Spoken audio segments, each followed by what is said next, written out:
Good afternoon, everyone, and welcome to Pitt Street Uniting Church. My name is Margaret Mayman. I'm the Minister in Placement here, and it's my pleasure to be able to welcome you today.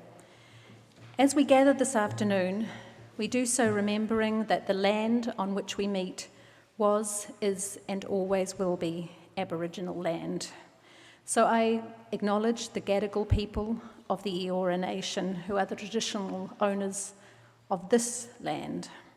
I also pay respects to Gadigal elders, both past and present, and extend my respect to other Aboriginal people who may be present with us today. As Minister in Placement, it is my delight to welcome you to this place. Pitt Street is a place of spirit, but it's also a place of justice, ecology, and the arts. And one of the things that we most value about having this wonderful space is that it is a place of hospitality, and you are all very welcome here, and we hope that you feel at home and that you make this your space for the time that we share together this afternoon. It is an honour to be here presenting to you on this occasion of the inaugural gathering for 2016 for Eremos, as we explore the religious aspects of the conflict in Syria and Iraq. As we examine questions about what ideologies and religious perspectives are fueling the hostilities, and ask whether there's a faith-based perspective that can inform what our response might be. In a time that we often feel hopeless and overwhelmed by the information we receive about the conflict, what can we do? Just before we continue, there are some housekeeping notices. I want to ask you if you would check your mobile phone, preferably turn it off, but if you're not able to turn it off because you need to be on call or something, then please make sure that it's on silent.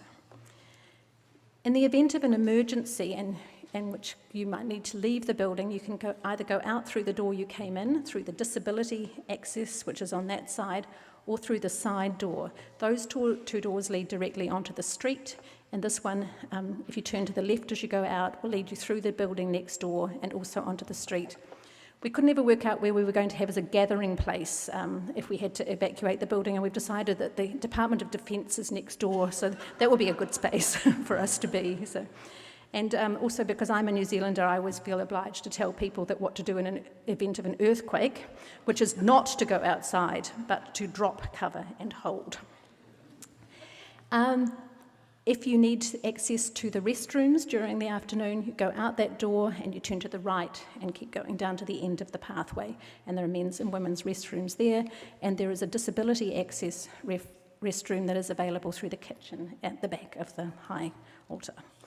It is now my pleasure to invite Kate Scholl as Chair of Eremos to tell you a little bit about Eremos and about why we are gathered here together today. So Kate, welcome.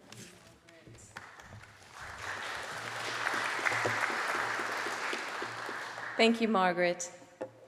The Sufi poet Rumi said, "Let yourself be silently drawn by the strong pull of what you really love. It will not lead you astray."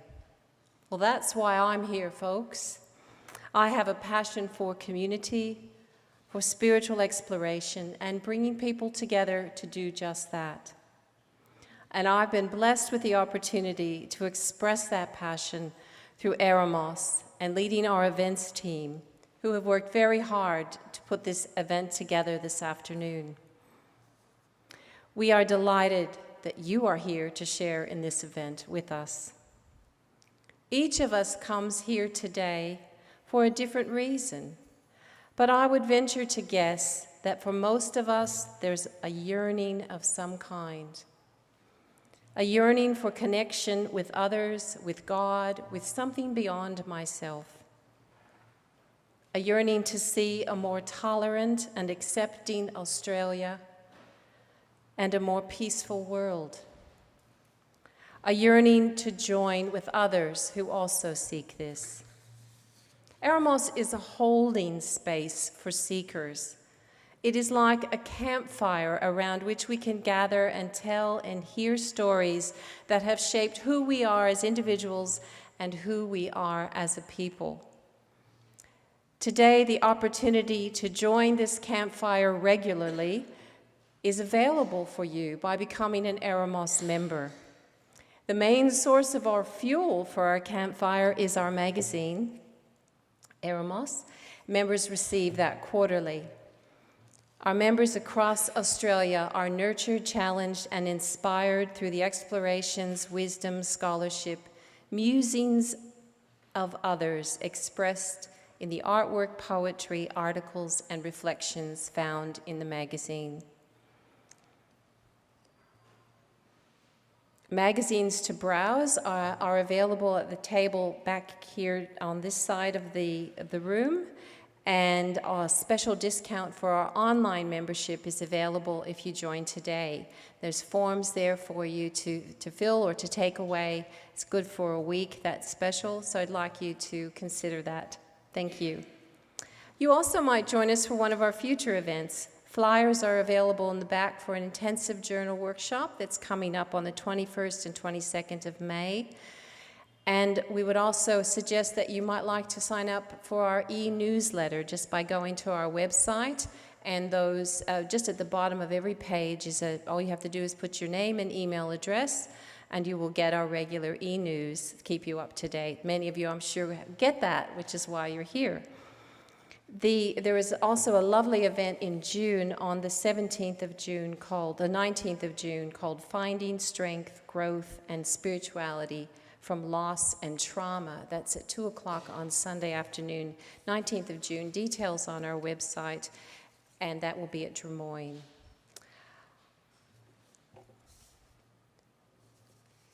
And finally, you might like to speak to one of us about getting involved in some way to keep the Eremos campfire going.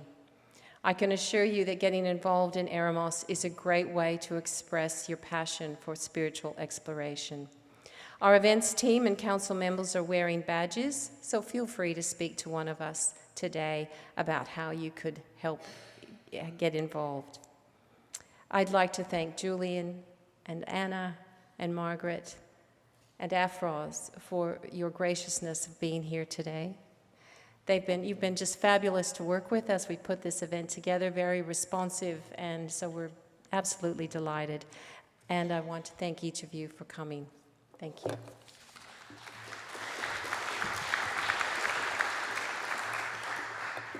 Thank you, Kate. It was just one additional housekeeping issue that I forgot to raise earlier, and that is about photographs.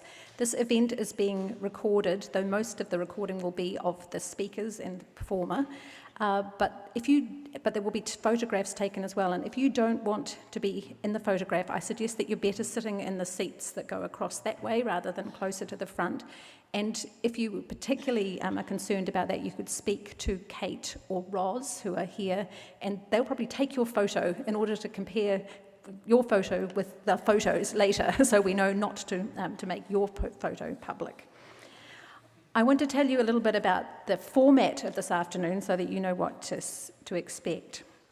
In a moment, I will be introducing our musician, Anna MacDonald, and our first speaker, Dr. Julian Droogan. Julian will then speak for 20 minutes, and after that, Anna will play a short item. I'll then introduce our second speaker, Imam Afroz Ali, who will also speak for about 20 minutes. Anna will then play a longer piece that lasts for about 8 minutes. After that, we'll have the opportunity for a little mini break where you can stand up and stretch your legs and have a little short conversation with your neighbours. And then about 3:20, we'll begin the question and answer session. And we will wrap that up about 5 to 4 with some concluding words and some thanks, and then an opportunity probably around about 4:15 to have afternoon tea together, and everyone's welcome to that. Before I introduce Julian Droogan, the first of our speakers, I wanted to introduce violinist Anna MacDonald, who will be providing musical interludes throughout the afternoon. Anna is a gifted performer, and her work this afternoon will enable our brains just to track in a different way for a while so that we can rest from our attentive and analytical tasks and engage with creativity, beauty, and imagination. Anna studied violin at the Guildhall School of Music and then specialised in early music, becoming the leader of the London-based Gabriella Consort and the Hanover Band. On her return to Australia, she led the ABC Recording Orchestra in Sydney for 10 years and played for many festivals and concerts as Baroque violinist and concertmaster. A growing interest in the music of the East led her to study the music of Turkey, Armenia, and Iran, and to form the ensemble Mithra, which is an intercultural chamber ensemble that is based here in Sydney. Presently, she is studying Iranian music on the kamanche, an ancient string instrument. Anna, we look forward to your music throughout the afternoon. Dr. Julian Droogan is our first speaker. He's Senior Lecturer at the Centre for Policing, Intelligence and Counterterrorism at Macquarie University. His studies included anthropology, Asian history and culture, and religious studies as an undergraduate, and postgraduate research on religious identity formation. His areas of research expertise include religious radicalisation and violent extremism, the history of religious terrorism and political violence, and South Asian religion, history, and culture. Julian, we are delighted to have you here with us today and look forward to what you have to share. Thank you.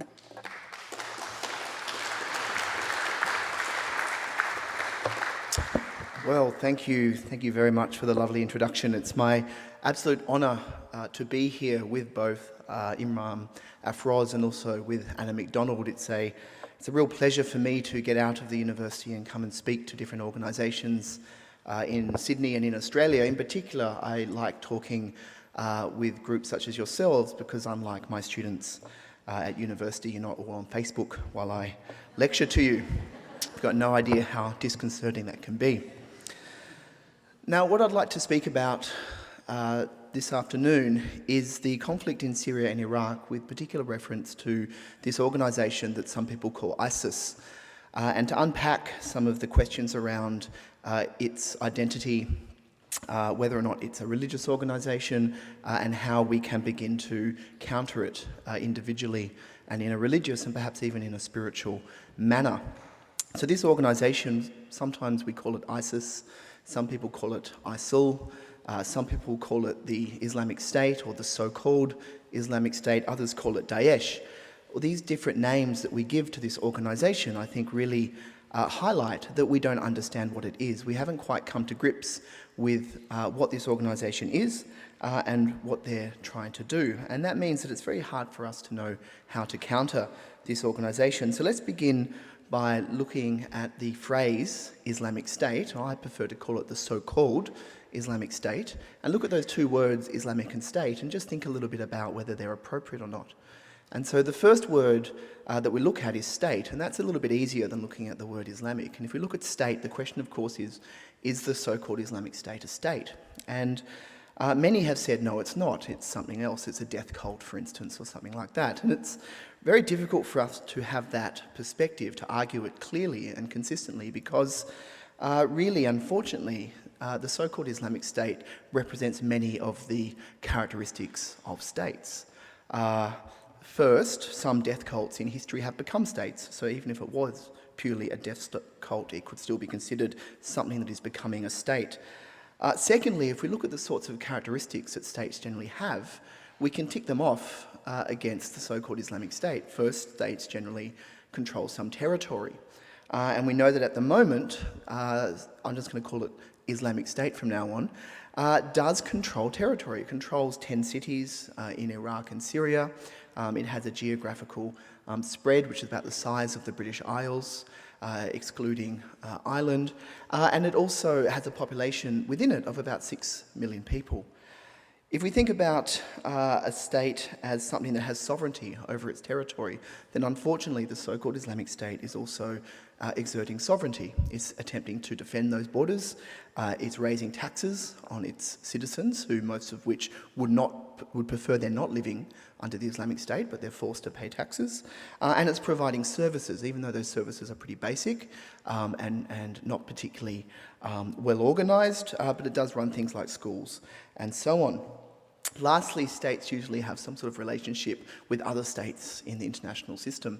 And it's here, really, that the so-called Islamic State starts to fall down really strongly in terms of it being a state, because according to their extraordinarily strange and extremist view on international relations, they actually don't acknowledge or admit any other global state power or system as legitimate. They claim that they are the only legitimate political stroke religious authority on earth, and they refuse to have any international relations with anybody else. So they really reject the whole international system.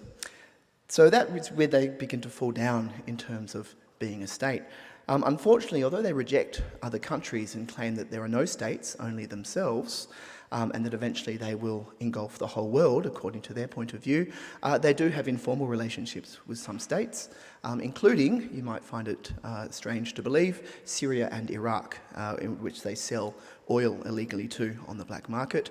Many people living within the so-called Islamic State who work in government services are still paid out of the payroll of, say, Syria, for instance, and even parts of Iraq. So, although they're not yet a state, they are a proto-state. They look like they're definitely trying to become a state, and if they were left alone for a significant period of time, they would probably track on a trajectory very similar to some other states have in the past, and eventually become a state. And all of us, including myself, would hope very much that never comes to pass, that never happens. But they're much more than just a state, and this is where it begins to become, I think, a lot more difficult for us to understand them and to somehow try and meet them and be able to defeat them eventually. They really exist in three levels, and I'm adopting David Kilcullen's approach here when I look at the so-called Islamic State as three broad phenomenon.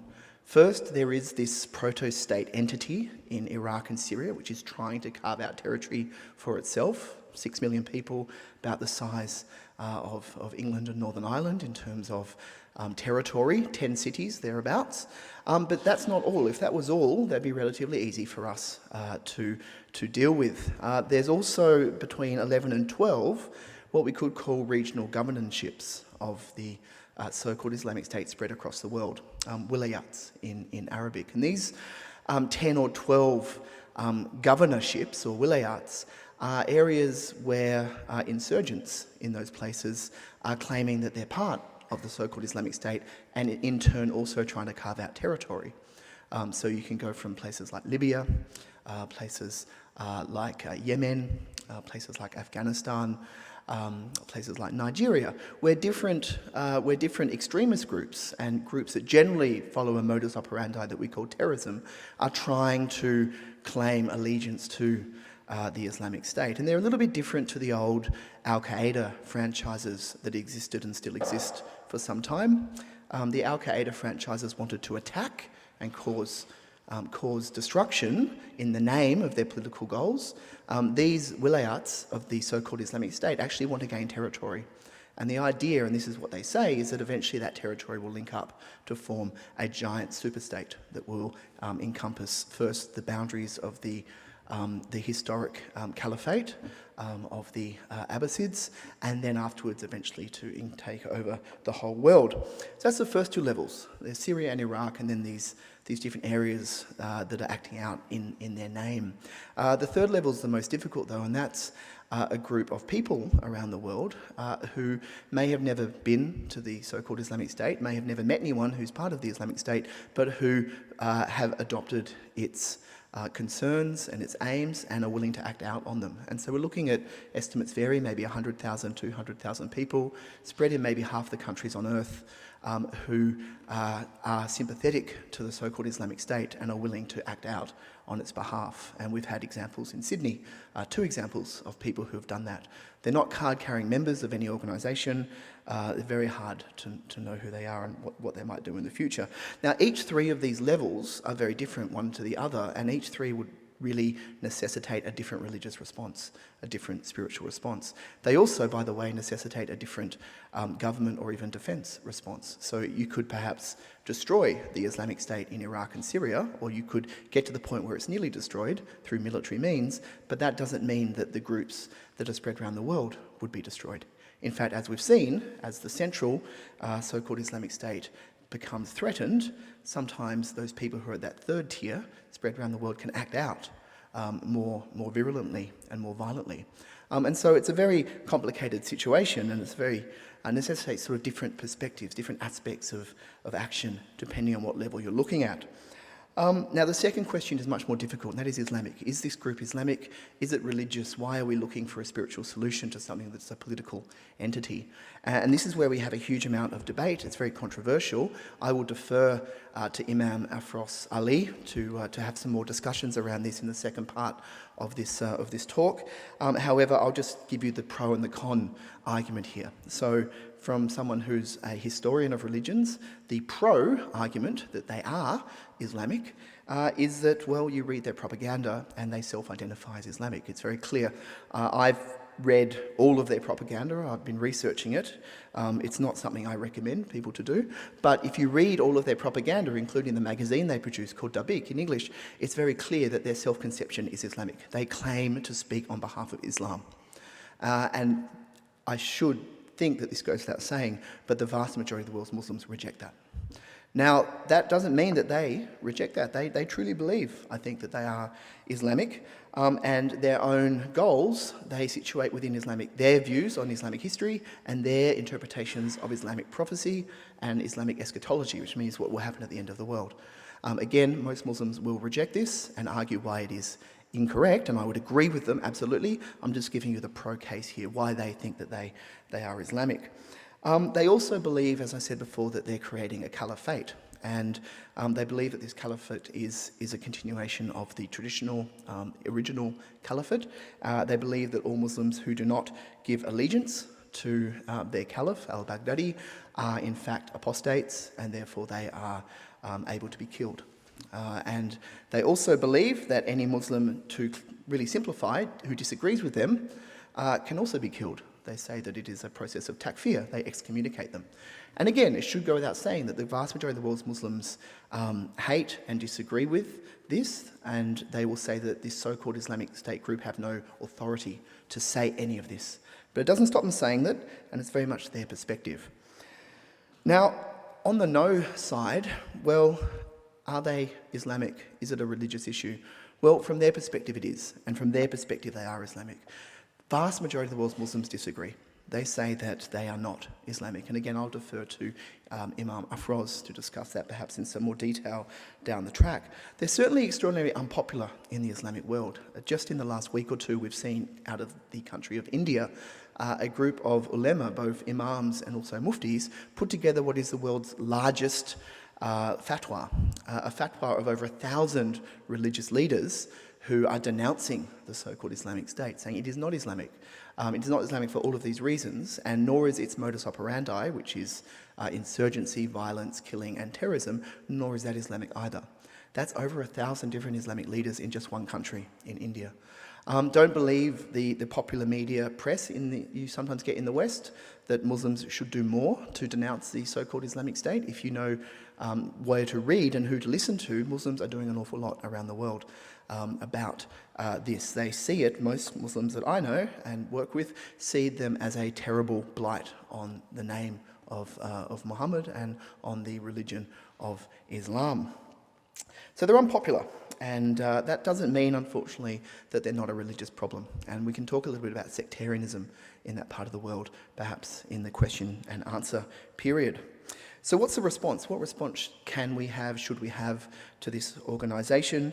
Well, again, let's look at these three different levels. Let's think a little bit about what we could actually do to stop them. And of course, I think we would all agree in this room that we must stop them. It's absolutely essential. The death, destruction, misery that they're causing and have the potential to cause in the future is extraordinary and getting worse. Let's look at these 3 levels, which I've taken from David Kilcullen, and think about what we can do, and think about the religious aspects of what we can do as well. That first level, we're looking at that territorial group in Iraq and Syria. And how do we stop that? Well, unfortunately, I think in terms of religion and spirituality, they're not going to stop that group. Imam Afroz may disagree with me, but I don't see religion and spirituality being able to roll back the Islamic State in its territorial area of control. I think, unfortunately, that it's only going to be another power that's going to eventually push them back.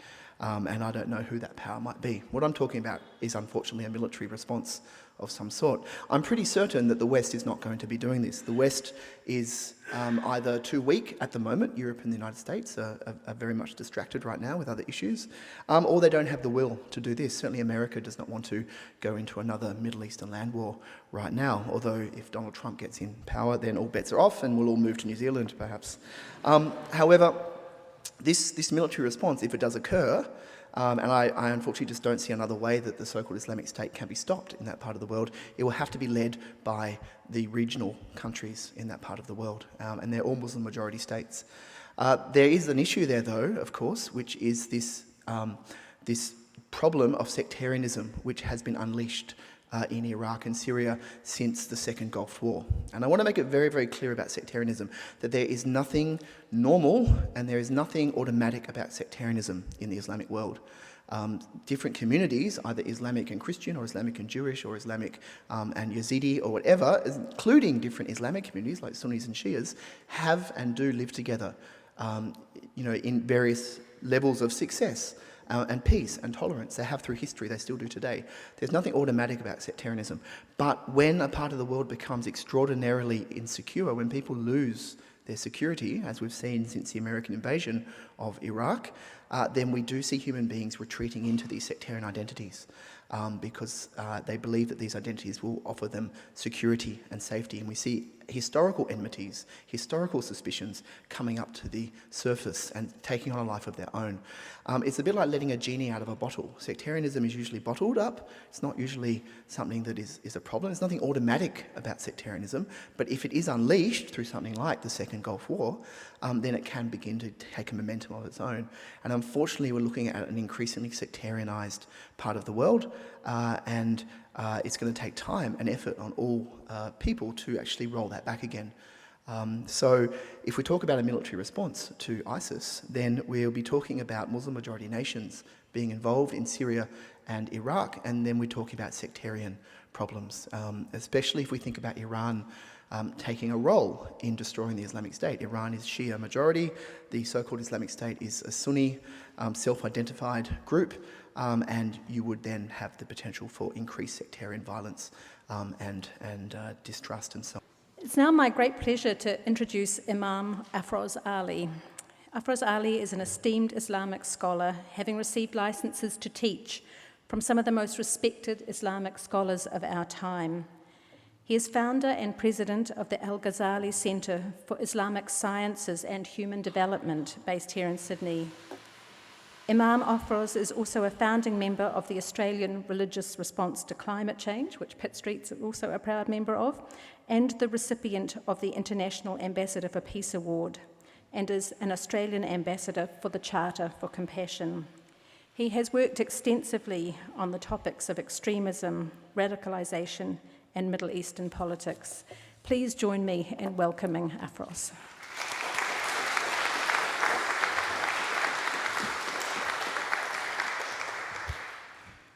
Good afternoon, and thank you very much, particularly to the team at Eremos and Kate, Ross and Margaret, for hosting us over here, and thank you all for joining us here. My very special thanks to Dr. Julian. I'm intrigued how he stays young all the time, and I'm intimidated by the gong that tells us the time's over. So bear with me in trying to actually get through this. I'm actually not going to answer the question in regards to whether this is a religious conflict or not. I'm simply going to mention to you that, in fact, it's not. And I would like you to maybe get a copy there in relation to an open letter that was to Mr. Baghdadi and signed by 126 scholars from around the world, in addition to what Dr. Julian himself said of over 1,000 in India that in fact have signed a fatwa or an edict against them. I also want to bring your attention to a National Imams Consultative Forum United paper from Australia, of the Imams in Australia, against the various claims and what ISIS ultimately stands for, and I'm hoping that that will help you in that regard. It's interesting that we have 126 major scholars. These are particularly the judges and major scholars in the world, of about 126, and 1,000 over the subcontinent Indian background. Because, when you bring 2 Christians in a room, you'll get 2 opinions. But you get 2 Muslims in a room, it's about 10 opinions. So the fact that they can actually agree on this is quite interesting, and hopefully something that we can actually hope for to continue in that regard. I want to briefly mention today that in fact there are 3 things for us to take into consideration. The first is that in fact there is a politics of war, and we need to have that in the equation if we ought to understand the entire question whether this is a religious conflict or not. And secondly, also that in fact there is an ideology of war, and we need to look at that. And thirdly, that in fact there is a need for responding to war.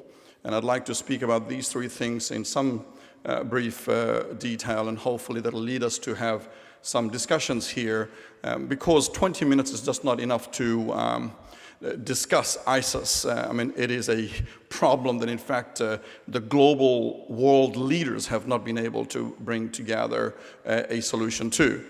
I also agree with Dr. Julian that in fact I don't think the answer is in some ritualized religious basis.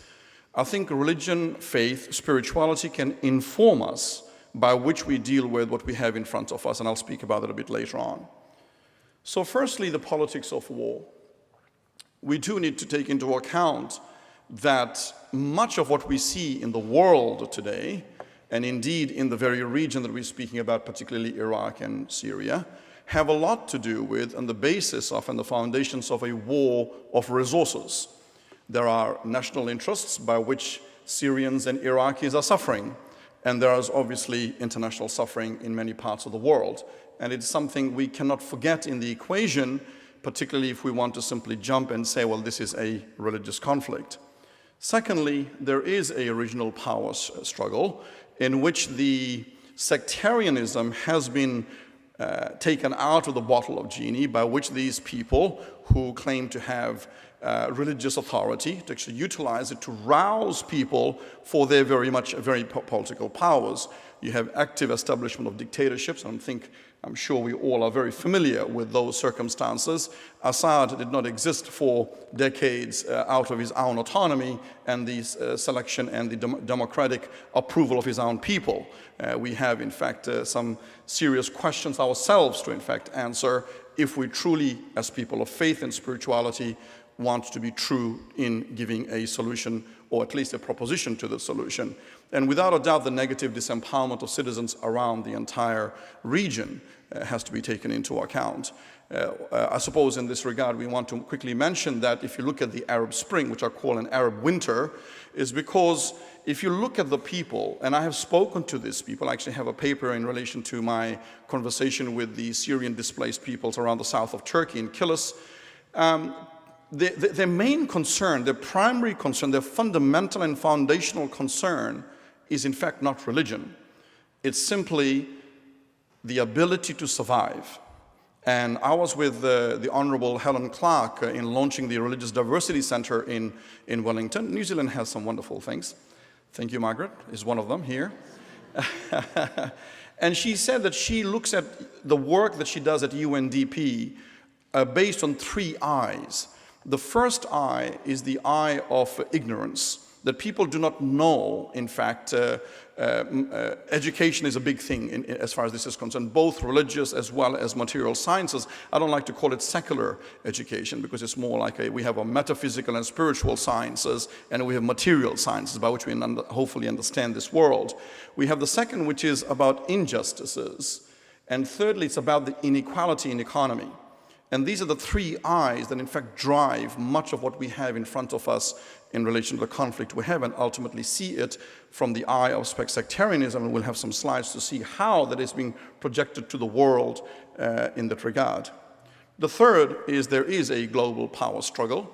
I don't necessarily mean only those two colors that are being shown in the flag, but purely a symbolism that in fact there is a global struggle such that we have the alliance of the willing and too many unwilling alliances.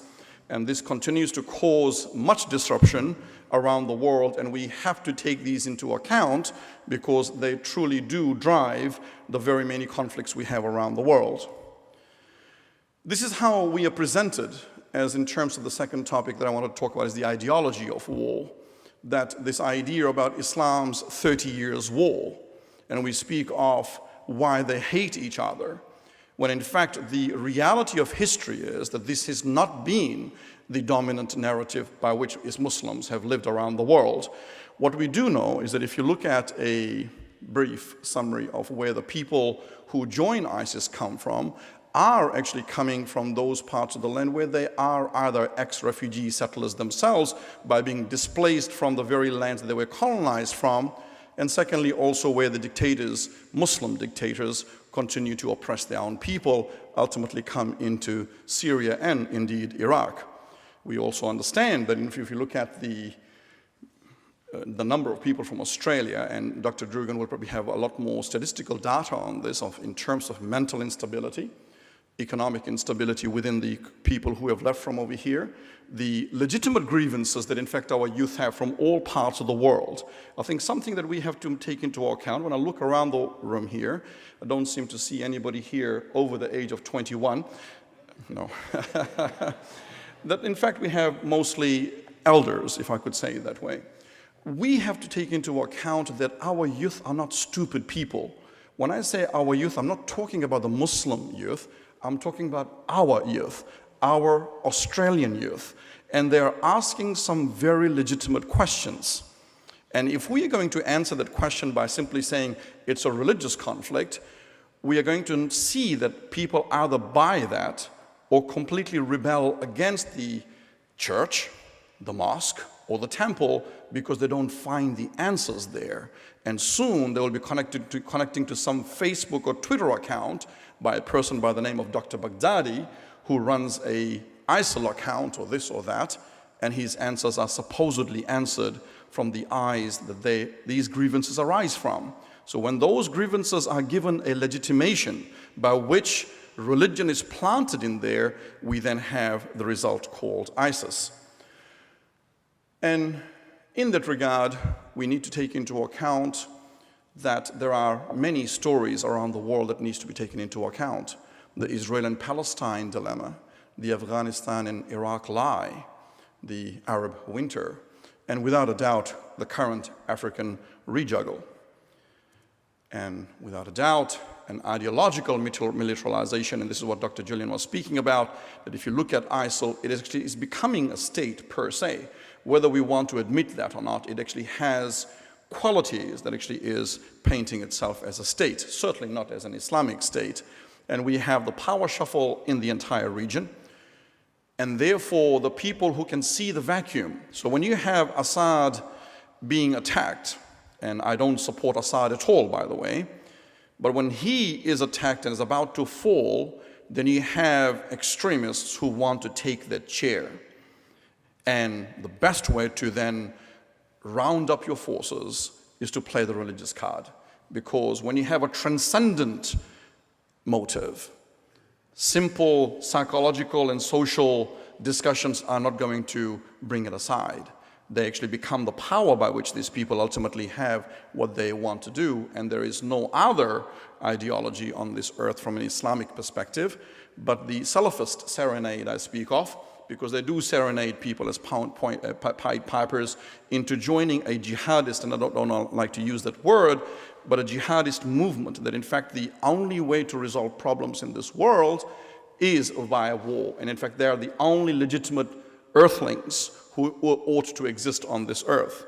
You have the two sides of the same coin. You have rhetoric from both sides. And in all of this turmoil, there is opportunity for those people who are looking for it. And this is exactly what is going on in the world today. And therefore, yet again, religion as a religious conflict or religion as a solution is not going to resolve the problem we have in our hands per se in terms of the geopolitical circumstances. Finally, briefly, I want to speak about what some of the responses we ought to look for.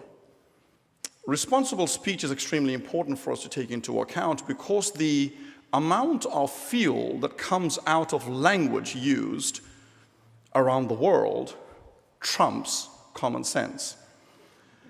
And then we have the international civic interest that governments need to take into account. Moving from countering violence as the basis by which you deal with the Muslim community, we need to move to positive citizenships as the basis by which we in fact speak to and engage with the Muslim communities around the world.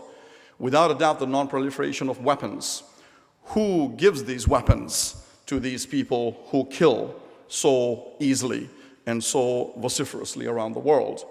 If you look at Saudi Arabia, one of the largest supporters in terms of military aid to ISIL is where do they get their weapons from, etc. So weaponry, we have to be real about these things. There's no some spiritual magical pill we can take to resolve this problem. And ultimately, in my personal opinion, because of the inequalities economically in the world, we do need to reassess. And if there are economists in this world, I wonder if we need to actually move away from the GDP model. And the reason why I bring this up is because people of faith actually do have propositions for these things. And our responsibility is, and this is what I was saying before, it's not religion that's going to resolve the problem, but our religious lenses that allows us to be informed about these topics, by which we help people, nurture people, motivate a society, and ultimately build a country that's built on compassion, that is built on a sincere concern for everybody. And certainly a spiritual revival within the communities. I want to acknowledge each and every one of you to be here. I firmly believe the fact that we are here as people who have a spirituality, that we believe that the power of compassion will be over the injustices and the wrath, that your spiritual energy actually helps in the pathway to bring about a change in the world. And we need to continue to do this. We need to continue to stand together. Exactly as Dr. Julian has said, we cannot simply stay back at home and watch television. We need to have more of this, that we can speak about this. Right now, there are a lot of people out there who also believe in the very things we speak about, and we need to engage with them.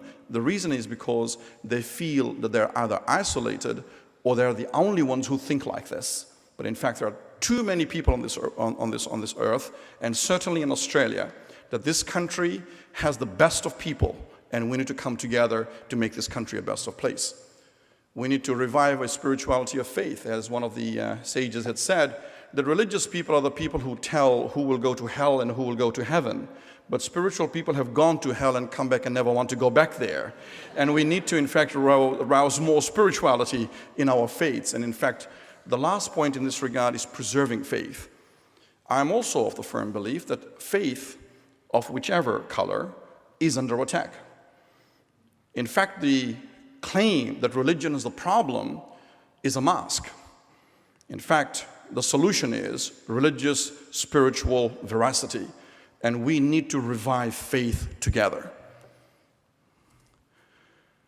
Here is what my prophet said in relation to Christians, in relation to the very things we see in Iraq and Syria. And I want to read through this because it is so powerful as a covenant. One of the last covenants my prophet of mercy, peace and blessings of God Almighty be upon him, left on this earth for his community called the Ummah, the Muslim community, to live by. Let me read that. This is a message from Muhammad ibn Abdullah. As a covenant to those who adopt Christianity, near and far, we are with them. Verily I, the servants, the helpers, and my followers defend them, because Christians are my citizens, and by God I hold against anything that displeases them. No compulsion is to be on them, neither are their judges to be removed from their jobs, nor their monks from their monasteries. No one is to destroy a house of their religion, to damage it, or to carry anything from it to the Muslims' houses. Should anyone take any of these, he would spoil God's covenant and disobey his prophet. Verily, they are my allies and have my secure charter against all that they themselves hate. No one is to force them to travel, leave, or to oblige them to fight. But the Muslims are to fight for them to protect them. If a female Christian is married to a Muslim, it is not to take place without her consent.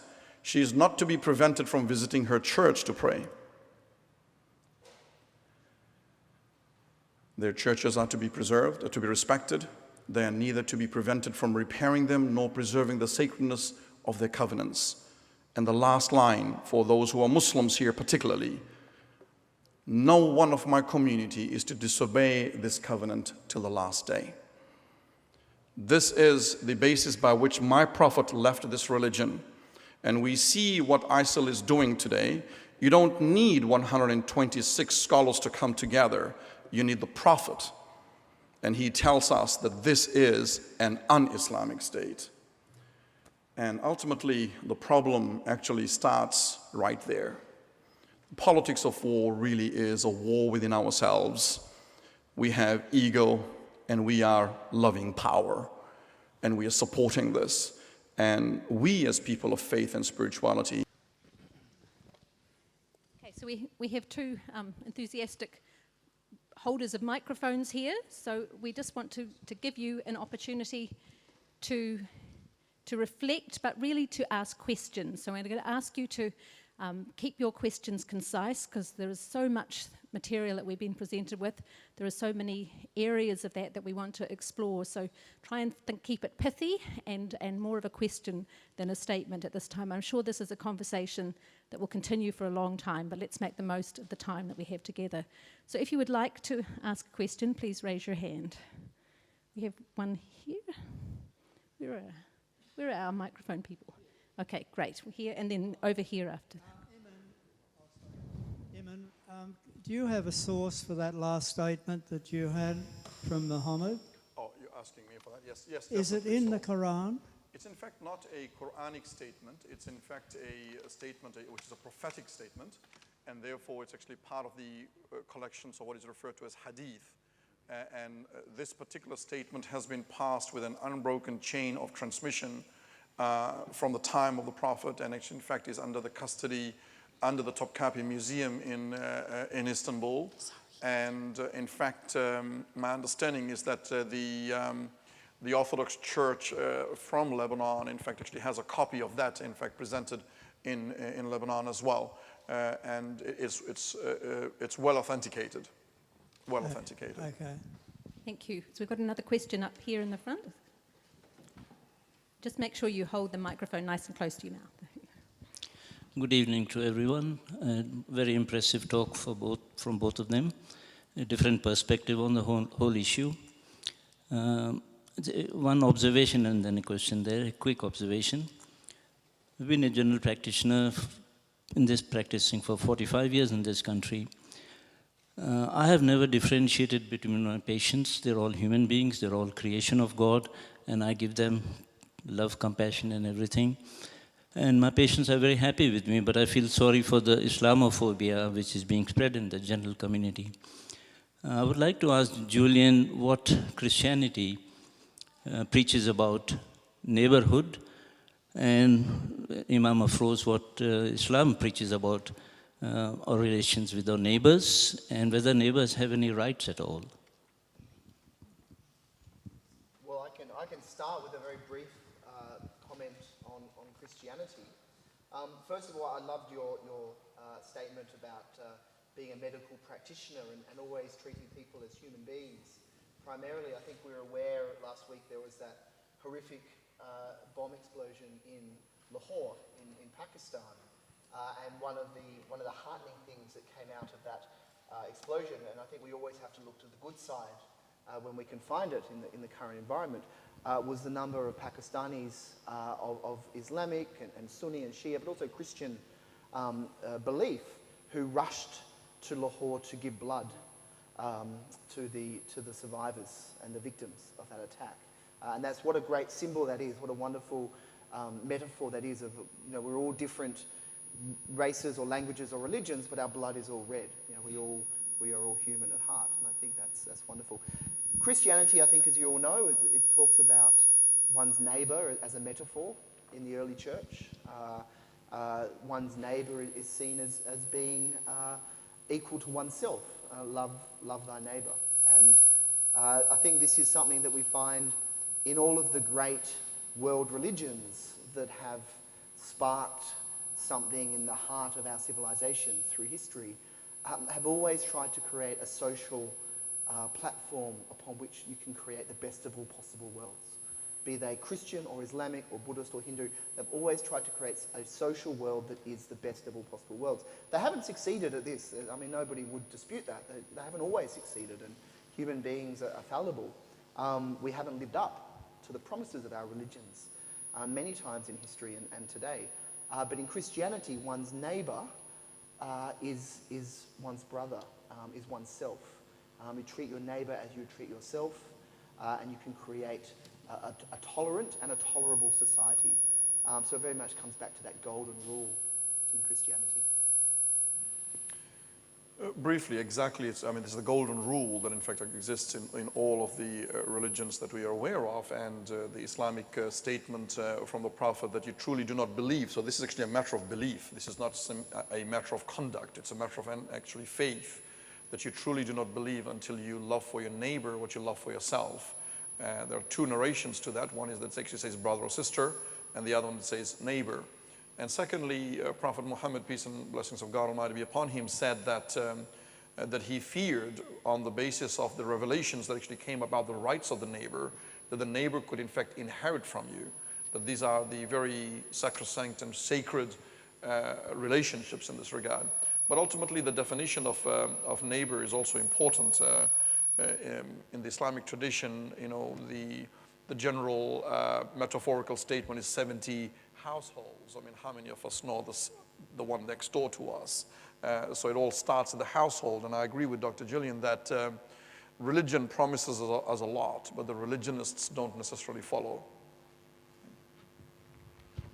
Thank you both. I think perhaps when we think about the United States response to 9/11, that makes us really conscious of, how deep is that understanding within ourselves that we would love our neighbour, and for Christians that we would love our enemy. And I think that was a great test, that moment, and the evangelical Christian leadership of the United States.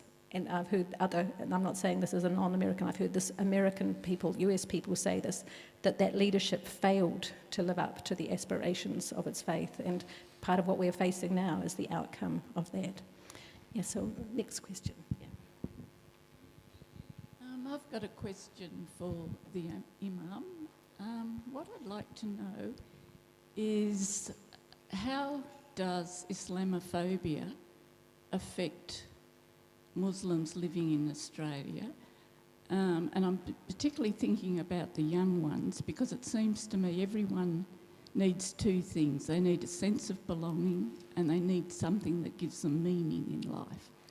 And I can readily see how, to a young person under 25, how ISIS offers that quick fix. So do you think that Islamophobia is feeding into that, and what can we do? Without a doubt, the concept of Islamophobia is something that ISIS, in fact, openly states, and I think Dr. Droogan had mentioned, at least implicitly in one of the statements from their magazine, that in fact they want this, they actually want this to be the case. But I have a slightly different take on the idea of Islamophobia. I think Muslims have a phobia of Islamophobia. I don't believe that, in fact, Australians in general are Islamophobic. There is hatred. There is hatred at a minority level, and there is ignorance, meaning that they do not know. But I don't think that there is a kind of a wave of Islamophobia in Australia.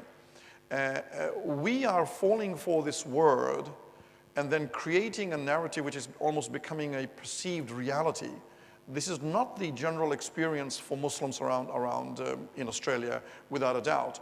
certainly there are people who will have had direct experiences of prejudice and hatred that in fact would be arising from some level of psychological or common language phobia. You know, phobia is a pretty strong word. What do we mean by that? What irrational fear do you have? You know, does a person simply go unconscious because they see a Muslim or something like that? What's going on there? I don't know.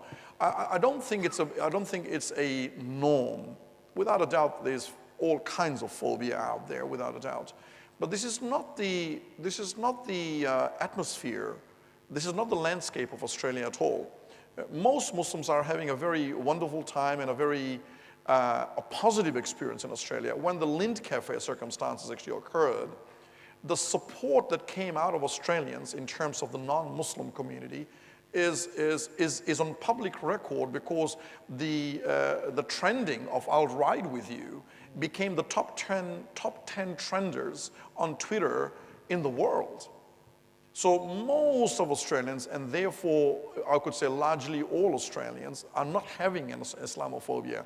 I believe that, and I'm going to be very blunt and open here, I think there's grants there to win, to suggest that there is Islamophobia, so you start to run registers and you start to report every little thing. I actually took into account a report that suggested, and they provided details, of 82 Islamophobia cases that they reported as Islamophobia.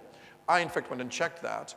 Of the 82, only 2 of them were Islamophobic. The rest were pretty much what I would say racism, prejudicial statement. It's like, you know, hey, you with, you know, whatever, you know, you black man, you know, whatever kind of thing.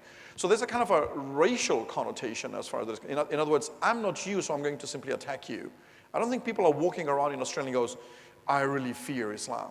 That has not been my experience, and I am yet to see veracious and strong evidence to suggest that, in fact, Islamophobia is a very real problem in a country like Australia, unlike in the United States of America, but certainly not in Australia. Dr. Droogan might want to comment on that, because obviously you do much research on this matter, and maybe you might comment on that and correct me if I... Sure, I will. I agree with Imam Afroz, you know, very, very much with everything he's just said. And I can underline and reinforce the example of the hashtag I'll Ride With You campaign on Twitter after the Martin Place siege.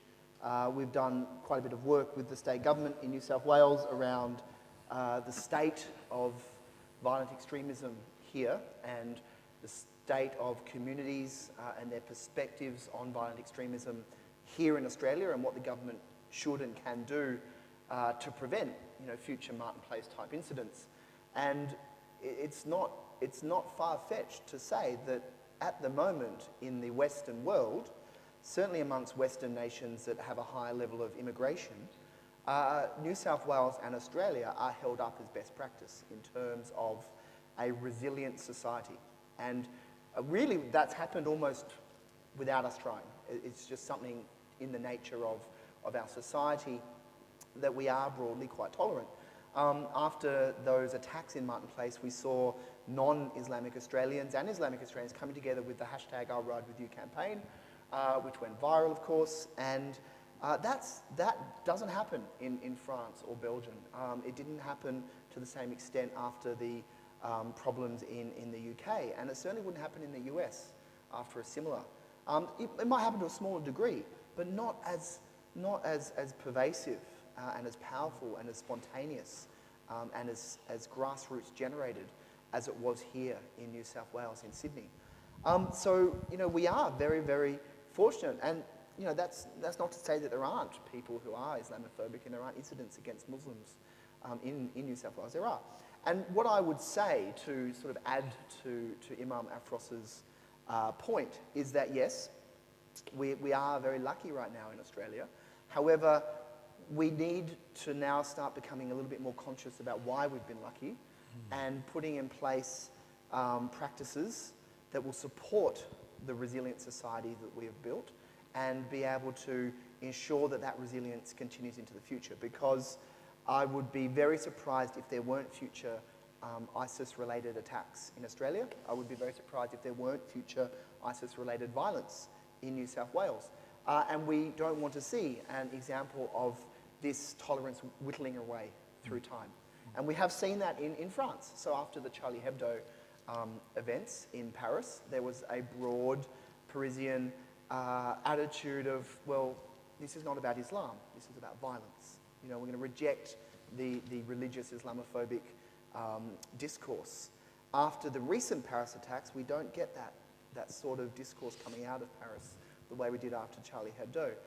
If there was a future attack in Paris, I imagine it would be almost zero people saying that. And so we have to be careful that we don't enter into a situation where our society starts to spiral into this intolerance. So, you know, the challenge for our government and for our communities is what can we do that's practical, that's inclusive, that's non-derogatory, that can support this inclusive environment. And that's the challenge.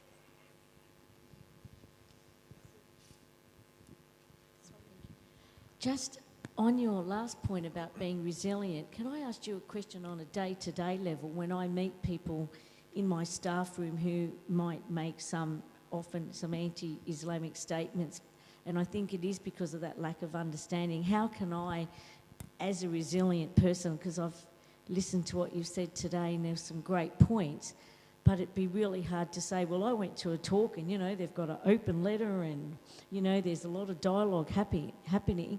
Just as an ordinary, everyday person, when you do meet someone and they're quite anti what you're saying and don't want our society to be as resilient, how can I, as an everyday person, counteract that? So what would be a good statement, or what would be something that would be useful to be a harmonious person and encourage that resilience? What can I say to counteract them in a very, I suppose, concise, explicit way? Tricky one. Yes. Well, if I could jump in and say that I don't think there will be one statement that can do that. And secondly, in my experience, for those who may hold certain prejudices, you can't fix that over one or two statements. And you often can't fix it by dealing with it directly. I want to return to my faith, and which is shared by the Christian faith, and it sort of, if I could say, leads the world in this particular regard, and that is that we need to take our youth particularly, and young adults, to the points of suffering. They need to go to the homeless in Australia. They need to go and visit the indigenous people for them to experience that people are suffering. In fact, there is a mysterious blessing for people who hold prejudice to soften up when they see that people are suffering. And it's by no coincidence that our God said that you will find me with the people of suffering. And we need to let people experience that there are sufferings in the world. There are sufferings, in fact, in our own backyard. And we need to let them experience that from what I would call, not a roundabout way, but an indirect manner. Answering that question becomes a tit for tat. Some people can give you a quick, short little sets of assertions, and you can assert a few things as well. But if people ask that question, to maybe start or maybe initiate, maybe come to Eremos and bring them over here and let them experience the spirituality of just living and being in a state of knowing that, in fact, there is suffering in the world. And if we become prejudicial, then we take the side of the people who are oppressing, and therefore people are suffering.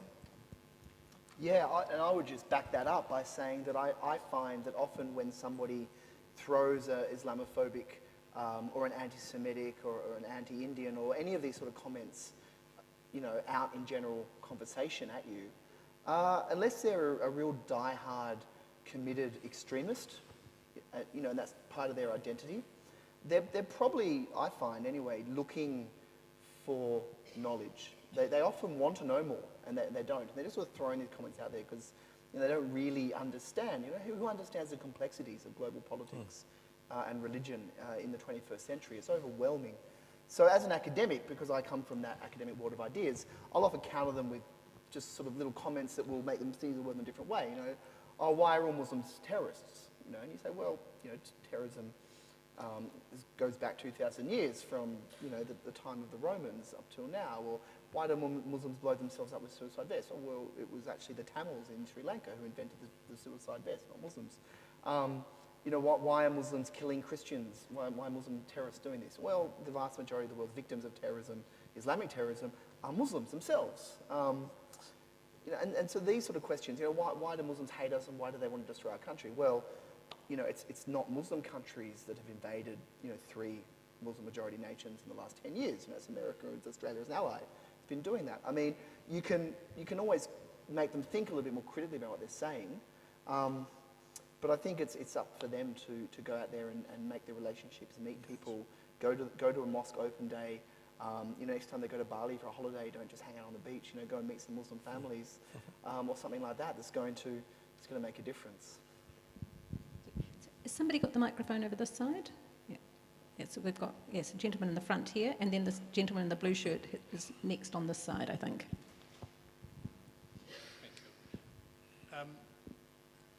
How would you describe the relationship between Wahhabi Islam and ISIS? And secondly, do you have an opinion about the writings of Ayaan Hirsi Ali, particularly her last book, Heretic? Thank you. In relation to Wahhabi Islam and Salafi Islam, they sort of have the two strands from the same root, is an ideological basis, and the belief system is entirely built on that I'm a strong believer because I hate you. And you have strands amongst the Wahhabist world as well, where people might not in fact go that far in their extreme views, and therefore they might not in fact support ISIS themselves. And we see this, for example, even in Saudi Arabia, where it's sort of the motherland of Wahhabism in itself. So there are strains in that regard, but there's a specific movement which is called the Jihadi Salafist movement, which in fact is the basis by which much of the recruiting actually occurs. And the connection is very real. It's not an implied connection. It is very difficult for me to sit down here and speak about that because, one of the things about Islam is that we accept that every family has a black sheep. And we try not to talk about the black sheep.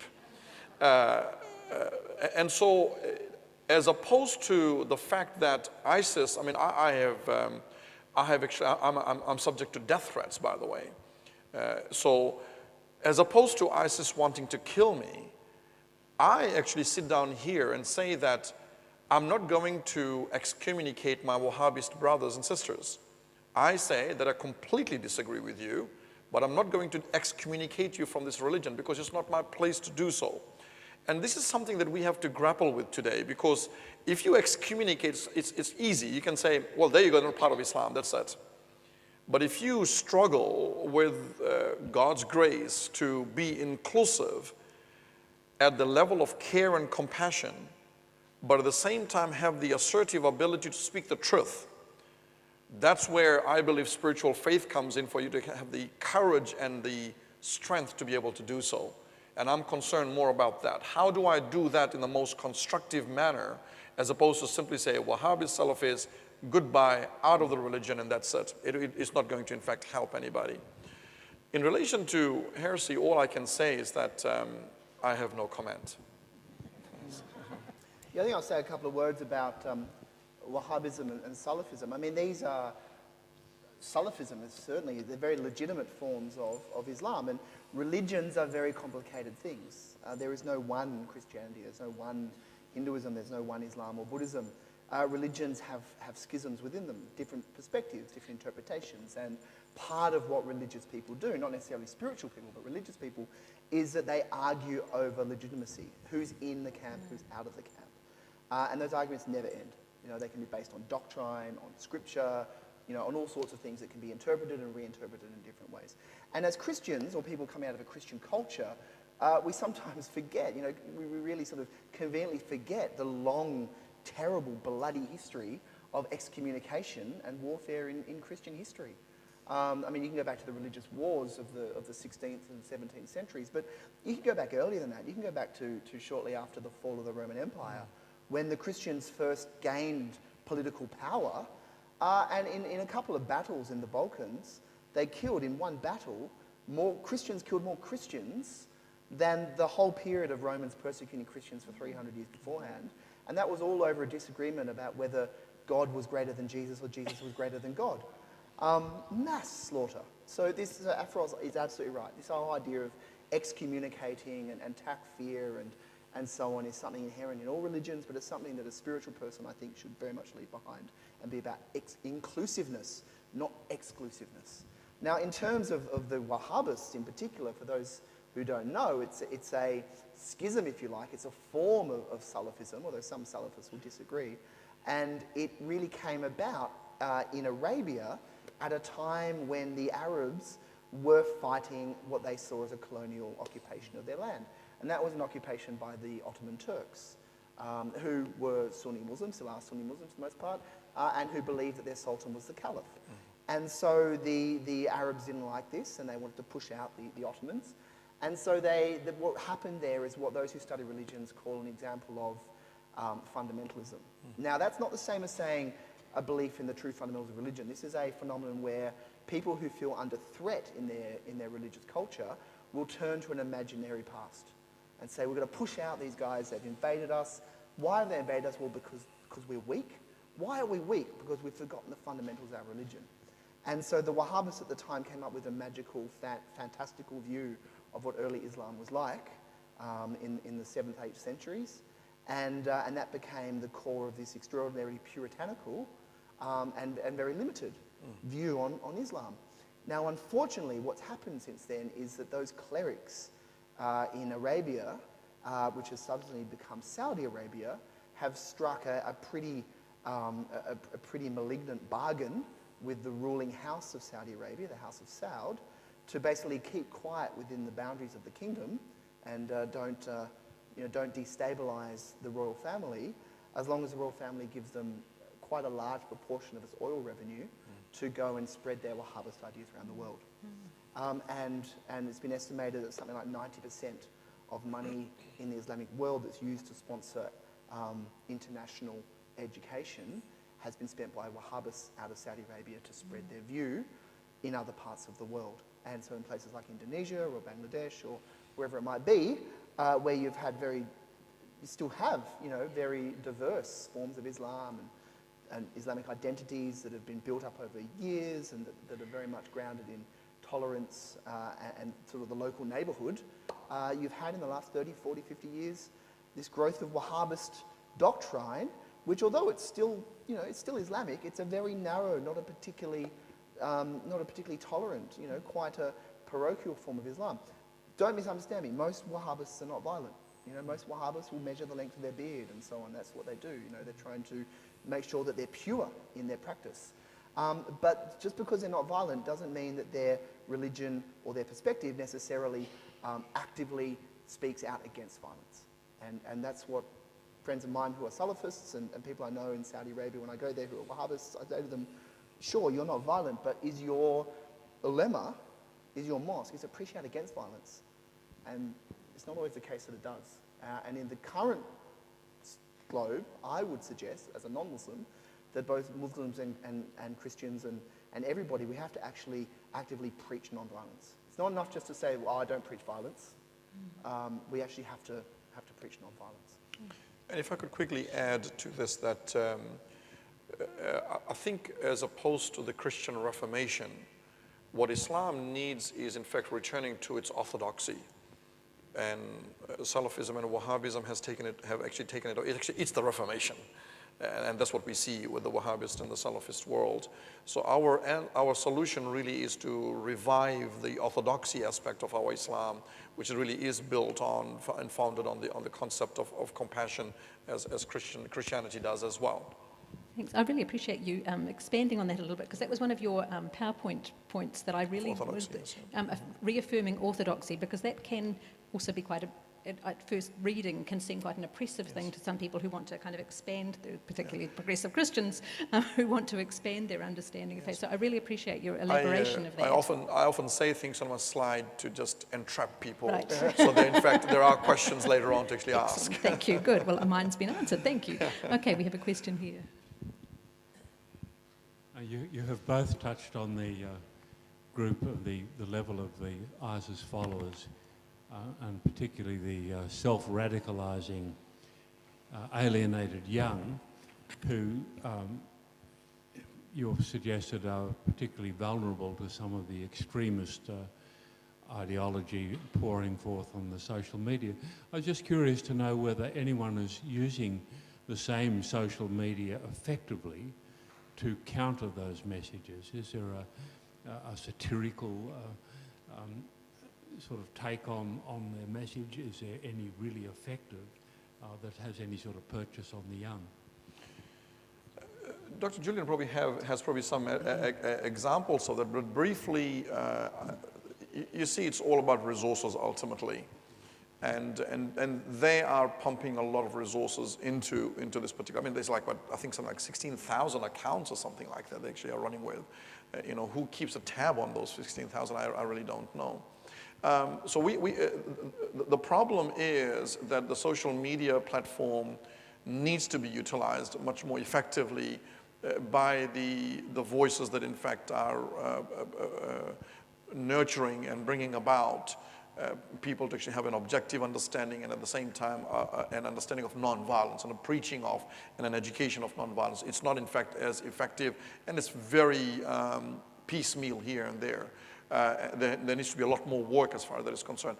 But I do want to bring back to the issue that, and this is a preemptive, and I'll let Dr. Julian actually speak more about the social media side of things as well.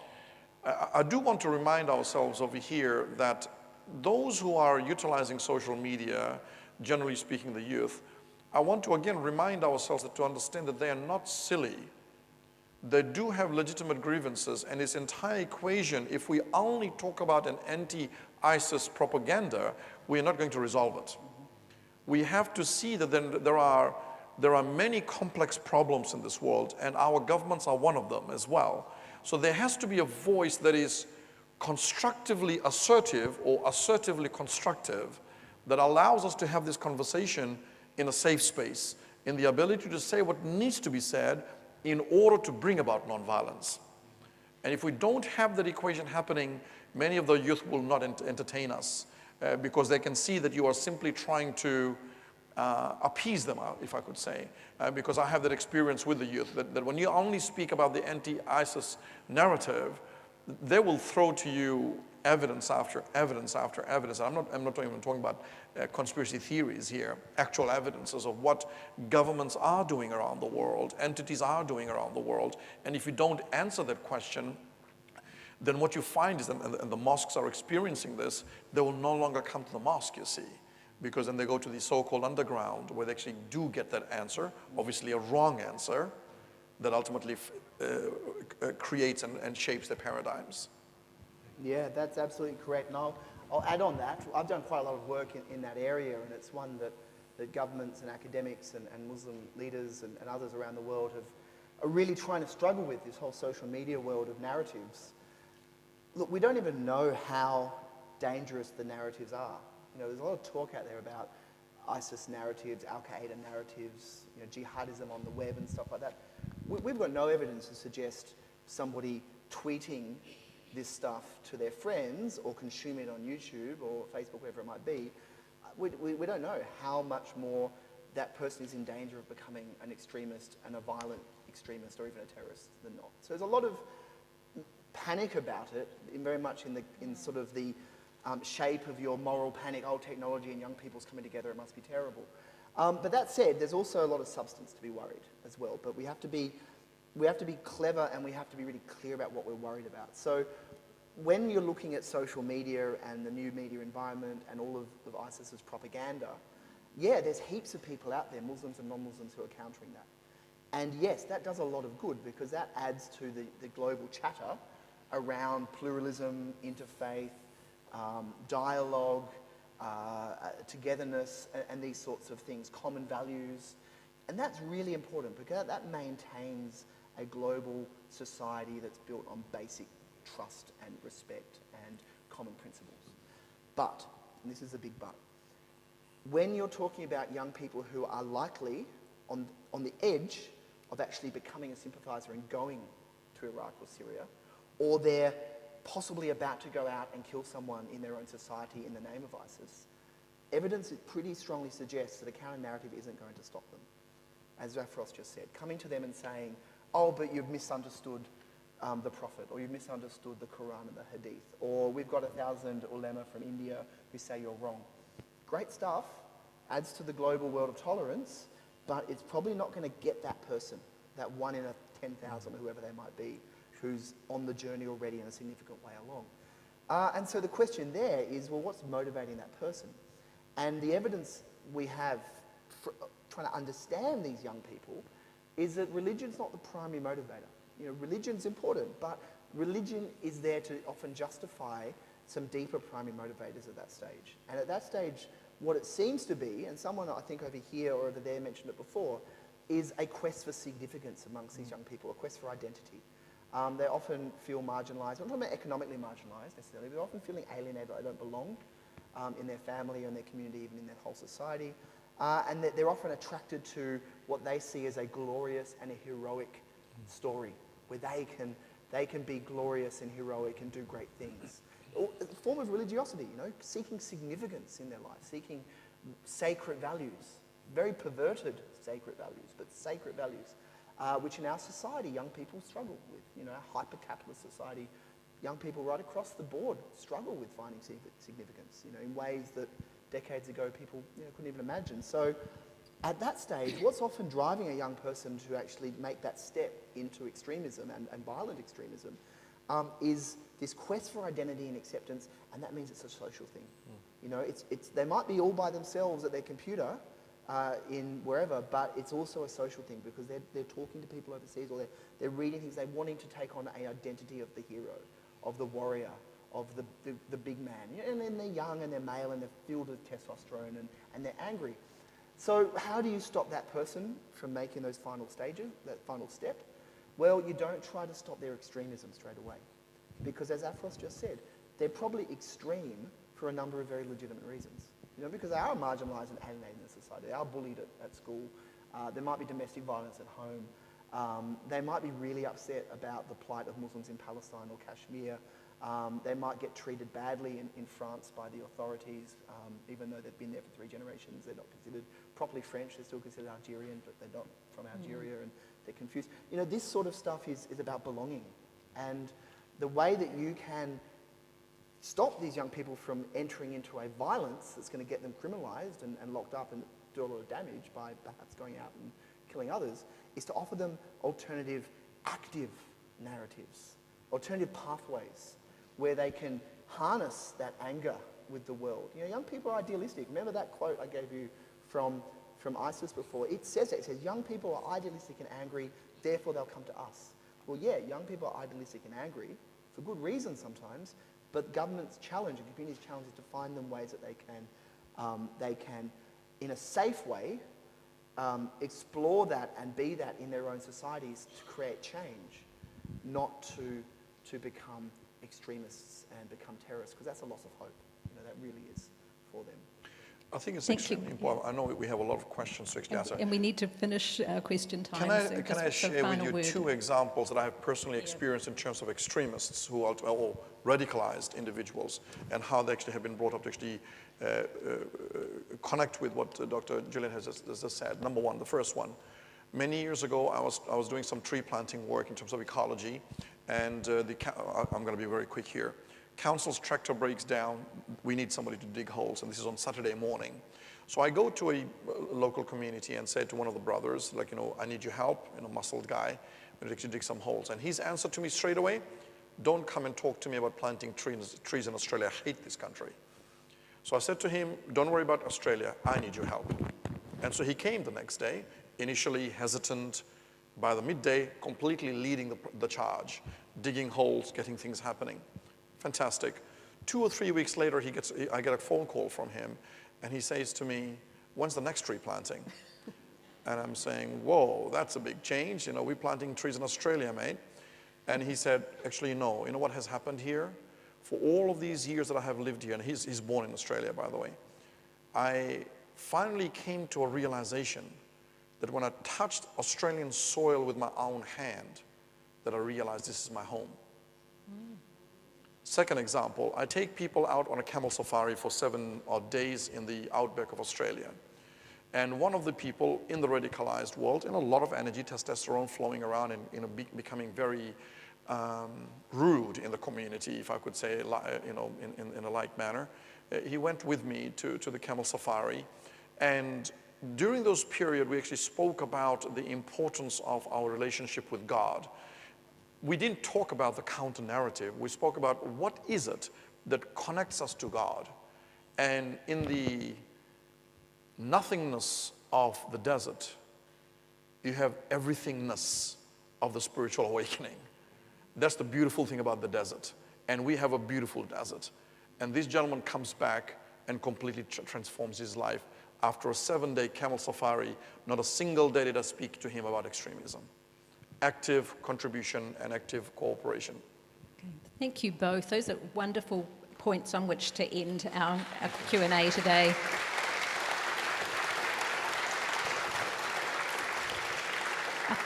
I think it's impossible to wrap up or to summarise what we've heard today because it has been so rich and so deep, but I know that you will all take it with you.